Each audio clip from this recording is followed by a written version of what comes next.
Operation ಸಿಂಧೂರದ ಮೂಲಕ ಕೇವಲ ಉಗ್ರರಿಗೆ ಪಾಠ ಕಲಿಸೋ ಕೆಲಸವನ್ನ ಭಾರತ ಮಾಡಿರಲಿಲ್ಲ.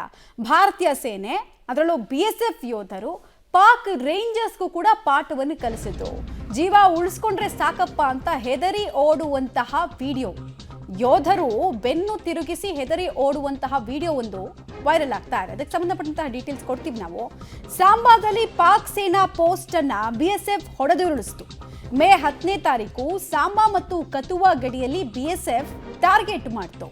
BSFನ ಗುಂಡಿನ ದಾಳಿಗೆ ಆ ತೀವ್ರತೆಗೆ ಪಾಕ್ ಯೋಧರು ಚೆಲ್ಲಾಪಿಲ್ಲಿಯಾಗಿ ಹೋದ್ರು. ಪಾಕ್ ಪೋಸ್ಟ್ ಯಾವಾಗ ಉಡಿಸಾಯ್ತು ಅನ್ನೋದು ಗೊತ್ತಾಗ್ತಾ ಇದ್ದ ಹಾಗೇನೆ ಪಾಕ್ ಯೋಧರು ಬೆನ್ನು ತಿರುಗಿಸಿ ಜೀವ ಉಳಿಸ್ಕೊಂಡ್ರೆ ಸಾಕು ಅಂತ ಹೆದರಿ ಓಡಿ ಹೋದಂತಹ ದೃಶ್ಯ ಕೂಡ ಸದ್ಯಕ್ಕೆ ಲಭ್ಯ ಆಗ್ತಾ ಇದೆ. 10ನೇ ತಾರೀಕು ನಿಮಗೆಲ್ಲ ಗೊತ್ತಿದೆ, ಒಂದ್ ಕಡೆಗೆ ಏರ್ ಬೇಸ್ ಮೇಲೆ ನಿರಂತರವಾಗಿ ದಾಳಿ ಆಯಿತು, ಪಾಕ್ ಏರ್ ಬೇಸ್ ಮೇಲೆ. ಇನ್ನೊಂದು ಕಡೆಗೆ ಗಡಿ ಪ್ರದೇಶದಲ್ಲೂ LOC ಬಳಿ ಕೂಡ ನೋಡಿ, ಅಲ್ಲಿ ಆ ಸೇನಾ ಪೋಸ್ಟ್ ಇದು, ಸೇನಾ ಪೋಸ್ಟ್ನ ಟಾರ್ಗೆಟ್ ಮಾಡಿಕೊಂಡು BSF ಯೋಧರು ಟಾರ್ಗೆಟ್ ಅನ್ನ ನಾಶ ಮಾಡಿದ ಕೂಡಲೇ ಅಲ್ಲೇ ಇದ್ದಂತಹ ಪಾಕ್ ರೇಂಜರ್ಸ್ ಹೆದರಿ ಓಡ್ ಹೋಗ್ತಾರೆ. ನೋಡಿ, ಅಲ್ಲಿ ನಾವು ಮಾರ್ಕ್ ಮಾಡಿ ತೋರಿಸ್ತಾ ಇದೀವಲ್ಲ, ಇದು ಪಾಕಿಸ್ತಾನದ ಸೇನಾ ಪೋಸ್ಟ್. ಸೊ ಅದನ್ನ ಧ್ವಂಸಗೊಳಿಸುವಂತಹ ಕೆಲಸವನ್ನ BSF ಯೋಧರು ಮಾಡಿದ್ದಾರೆ. ಇದಾಗ್ತಾ ಇದ್ದ ಹಾಗೇನೆ ಅಲ್ಲೇ ಇದ್ದಂತಹ ಪಾಕ್ ಯೋಧರು ಚದುರಿ ಹೋದ್ರು ಅನ್ನುವಂತಹ ವಿಜುವಲ್ಸ್. ಸಾಂಬಾ ಮತ್ತು ಕತುವಾದ ಗಡಿ ಭಾಗ ಇದು. ಸಾಂಬಾ ಮತ್ತು ಕತುವಾದ ಗಡಿ ಭಾಗದಲ್ಲಿ ನೀವು ನಿರಂತರ ಗುಂಡಿನ ದಾಳಿಯ ಜೊತೆಗೆ ಶೆಲ್ಲಿಂಗ್ಗಳನ್ನು ಕೂಡ ಗಮನಿಸ್ತಾ ಇದ್ದೀರಿ. ಪಾಕ್ ಸೈನಿಕರು ಜೀವ ಉಳಿಸ್ಕೊಳ್ಳೋದಕ್ಕೋಸ್ಕರ ಹೆದರಿ ಯುದ್ಧ ಭೂಮಿಯಿಂದ ಓಡ್ ಹೋಗ್ತಾ ಇದ್ದಾರೆ. ಇದಕ್ಕಿಂತ ಅವಮಾನಕಾರಿ ಯೋಧರ ಜೀವನದಲ್ಲಿ ಇನ್ನೇನೂ ಇರಲ್ಲ. ಬೆನ್ನು ತಿರುಗಿಸಿ ಬೆನ್ನು ತೋರಿಸಿ ಹೊರಡೋದು. ಸೊ ಅಲ್ಲಿ ನೀವು ನೋಡ್ತಾ ಇದ್ದೀರಾ, ಅವರಿಗೂ ಗಾಯಗಳಾಗಿದೆ. ಪಟ್ಕುಂಟುತ್ತಾ ಬೇಗ ಅಲ್ಲಿಂದ ಮರೆ ಆಗೋದಕ್ಕೆ ಪ್ರಯತ್ನವನ್ನ ಪಡುವಂತಹ ವಿಡಿಯೋ ಸಾಂಬಾದ ಗಡಿ ಭಾಗದಿಂದ ಸಿಕ್ಕಿದೆ. ಮೇ 10ನೇ ತಾರೀಕು ನಾವು ಟಾರ್ಗೆಟ್ ಮಾಡಿದ್ದು ಪಾಕಿಸ್ತಾನದ ಮಿಲಿಟರಿ ಅಸೆಟ್ಗಳ ಮೇಲೆ. ಅದು ಸೇನಾ ಪೋಸ್ಟ್ ಇರ್ಬೋದು, ಏರ್ ಬೇಸ್ ಇರ್ಬೋದು, ಅಥವಾ ಅವರು ಫೈಟರ್ ಜೆಟ್ ಇಟ್ಟಂತಹ ಜಾಗ ಇರ್ಬೋದು. ಪಾಕಿಸ್ತಾನದ ಮಿಲಿಟರಿ ಅಸೆಟ್ಗಳು ಭಾರತದ ಟಾರ್ಗೆಟ್ಗೆ ಒಳಗಾಗಿತ್ತು. ಅದರ ಮುಂದುವರೆದ ಭಾಗವನ್ನು ನೀವು ಗಮನಿಸ್ತಾ ಇದ್ದೀರ. ಒಂದು ದೇಶದ ಮಿಲಿಟರಿ ಅಸೆಟ್ ಮೇಲೆ ದಾಳಿ ಮಾಡೋದು ಯಶಸ್ವಿಯಾಗಿ ಅಂದರೆ ಆ ದೇಶವನ್ನು ಕುಗ್ಗಿಸಿದ ಹಾಗೆ ಪರಿಣಾಮ.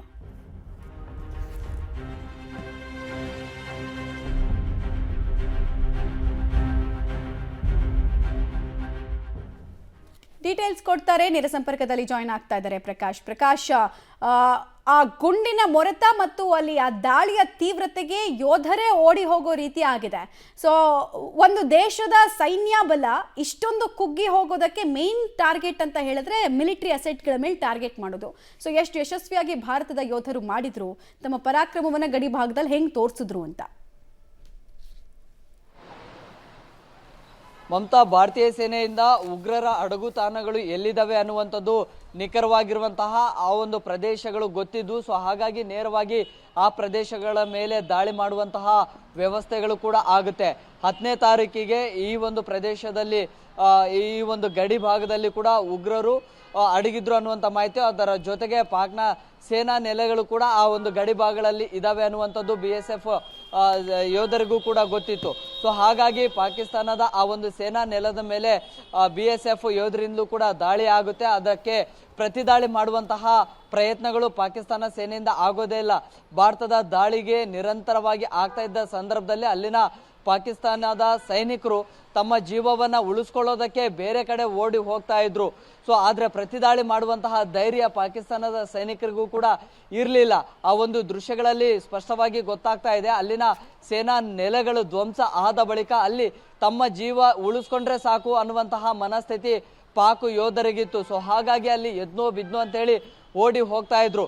ಇದು BSF ಯೋಧರ ಕಾರ್ಯಾಚರಣೆಯ ವಿಡಿಯೋ.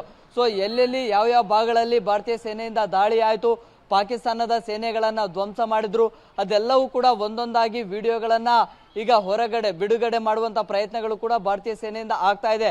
ಆದರೆ ಒಂದಂತೂ ಸ್ಪಷ್ಟ, ಈ ಒಂದು ಪ್ರದೇಶದಲ್ಲಿ ಏನು BSF ಯೋಧರಿಂದ ದಾಳಿ ಆಯಿತು, ಅದನ್ನು ಅಟ್ಲೀಸ್ಟ್ ಪ್ರತಿದಾಳಿ ಮಾಡುವಂತಹ ಧೈರ್ಯ ಪಾಕಿಸ್ತಾನದ ಸೇನೆಗೆ ಇರಲಿಲ್ಲ ಅನ್ನುವಂಥದ್ದು ಈ ವಿಡಿಯೋ ಮೂಲಕವಾಗಿ ಸ್ಪಷ್ಟವಾಗಿ ಗೊತ್ತಾಗ್ತಾ ಇದೆ ಮಮತಾ.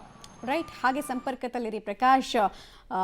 ಎದುರಾಳಿ ಪಡೆಯವರು ದಾಳಿ ಮಾಡಿದಾಗ ಬೆನ್ನು ತೋರಿಸಿ ಓಡಿ ಹೋಗೋರಿಗೆ ಹೇಡಿಗಳು ಅಂತಾರೆ. ಅವ್ರನ್ನ ಸೈನಿಕರು ಅಂತ ಕರೆಯೋದಕ್ಕೆ ಲಾಯಕ್ಕಿರಲ್ಲ. ನಮ್ಮ ಭಾರತದ ಕಟ್ಟ ಕಡೆಯ ಸೈನಿಕ ಕೂಡ 100 ಜನ ಸೈನಿಕರಿಗೆ ಸಮ. ಆತನ ಪರಾಕ್ರಮ, ಶೌರ್ಯ, ಅದಕ್ಕೆ ನಾವು ಆಗಾಗ ಹೇಳೋದು. ಬಟ್ ಅವರಿಗೆ ಆ ಬಲಿದಾನದ ಮಹತ್ವ ಗೊತ್ತಿರಲ್ಲ, ಗಡಿಯನ್ನು ಕಾಪಾಡ್ಕೊಳ್ಬೇಕು, ಜೀವನ ಕೊಟ್ಟಾದ್ರು ಅನ್ನೋದು ಗೊತ್ತಿರಲ್ಲ. ಜೀವ ಉಳಿದ್ರೆ ಸಾಕು ಅಂತ ಓಡ್ ಹೋಗ್ತಾ ಇದ್ದಾರೆ. ಇಂಥವ್ರನ್ನೆಲ್ಲ ಅದು ಹೆಂಗೆ ಸೈನಿಕರು ಅಂತ ಸೇರಿಸ್ಕೊಂಡ್ರೋ ಗೊತ್ತಿಲ್ಲ.